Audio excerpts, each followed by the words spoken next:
ஒரு இன்ட்ரெஸ்டிங்கான ஸ்டோரி சொல்லவா? இது எல்லாருக்கும் ஜெனரலா நடக்காது.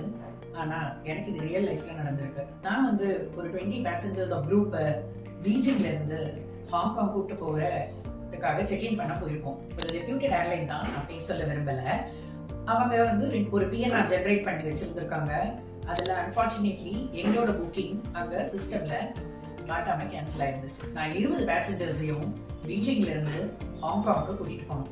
ஆனா அந்த டிராவல் டைம் புக்கிங் கேன்சல்னு வந்ததும் பேசஞ்சர்ஸ்ட என்ன பதில் சொல்லன்னு எனக்கு தெரியல. என்கிட்ட இருக்கிற 20 பேசஞ்சர்ஸ்க்கு நான் எப்படி அரேஞ்ச் பண்ண போறேன்? அவங்களுக்கு அடுத்த டிக்கெட் ஆப்ஷன்ஸை பத்தி செக் பண்ணேன். அவங்க நாளைக்கு தான் டிக்கெட் இருக்கு, இன்னைக்கு இல்லைன்னு சொல்லிட்டாங்க. ஆனா நான் ஒரு விஷயம் பண்ணேன். நான் ஏற்கனவே ரைட்டிங்ல ஏர்லைன்ல இருந்து டீடைல்ஸ் வாங்கி வச்சிருந்தேன். அதனால எனக்கு அது ரொம்ப நல்லதா இருந்தது. அதை வச்சுட்டு ஏர்போர்ட் அத்தாரிட்டி கிட்ட போய் எனக்கு எப்படியாவது இந்த பேசஞ்சர்ஸ்க்கு கன்ஃபார்ம்டு புக்கிங் வேணும்னு சொல்லி ஒரு படியா நின்றுட்டு இருந்தேன். ஆனா இந்த விஷயத்த பேசஞ்சர்ஸ்க்கும் நான் சொல்லல. இந்த சிச்சுவேஷனை பேனிக் இல்லாம நிதானமா ஹேண்டில் பண்ணணும்னு யோசிச்சேன். ஏர்போர்ட் அத்தாரிட்டியும் எனக்காக ட்ரை பண்ணாங்க. ஆனா ரொம்ப கஷ்டமா, நாளைக்கு தான் உனக்கு கொடுக்க முடியும்னு சொன்னாங்க. நான் என்ன பண்றதுன்னு ரொம்ப யோசிச்சுட்டே இருந்தேன். எங்களுக்கோ டைம் கம்மியா இருக்கு, எப்படியாவது இவங்களை நான் ஹாங்காங் கூட்டிட்டு போயிட்டே ஆகணும். அப்புறம் ஏர்போர்ட் அத்தாரிட்டிஸ் கிட்ட ரிக்வெஸ்ட் பண்ணி அவங்க ஹையர் அஃபீஷியல்ஸை மீட் பண்ண நான் ரொம்ப ப்ரெஷர் பண்ணேன்.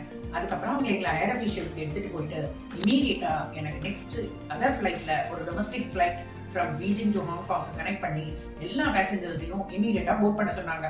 நானும் எல்லா பேசஞ்சர்ஸோட பாஸ்போர்ட்டையும் கலெக்ட் பண்ணி ஒரே நிமிஷம் எல்லாத்தையும் கலெக்ட் பண்ணி 10 நிமிஷத்துல நாங்க போர்டிங் பாஸ் ரெடி பண்ணி பேசஞ்சர்ஸ் எல்லாம் போட் பண்ண வச்சிட்டோம். ஆனா பேசஞ்சர்ஸை பொறுத்த வரைக்கும் they are entered into the boarding gate. எல்லாரும் செக்இன் பண்ணி போர்ட் பண்ணி ஃபிளைட்ல உட்காந்துட்டோம். அப்பவும் எல்லாருக்கும் மீன்லாம் கொடுத்து அப்பாடா நிற்கும் போது எனக்கு ஒரு அழுக வந்தது பாருங்க. சான்ஸே இல்லைங்க. இந்த ட்ரிப்பை என்னோட லைஃப்ல நான் மறக்க மாட்டேன்.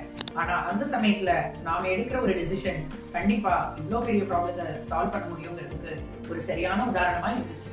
உங்களுக்கு இந்த ஸ்டோரி நான் ஏன் சொன்னேன்னா, இன்னைக்கு இருக்கிற டிராவல் ட்ரெண்ட்ல ஆன்லைன் போர்ட்டல்ஸ் எல்லாமே மோஸ்ட்லி சாட்பாட்டோட ஹெல்ப் தான் உங்களுக்கு கொடுக்குறாங்க. ஹியூமன் அசிஸ்டன்ஸ் கொடுக்கறது கம்மியா இருக்கு. ஆனா நாங்க உங்களுக்கு ஹியூமன் அசிஸ்டன்ஸோட கம்ப்ளீட் டிராவல் சொல்யூஷன்ஸ் கொடுக்குறோம். உங்களுக்கு அது மாதிரி சேஃபான டிராவல் வேணும்னா கீழே இருக்கிற நம்பருக்கு கால் பண்ணுங்க. ஏன்னா டிராவல்னாலே டிஜிடி தான்.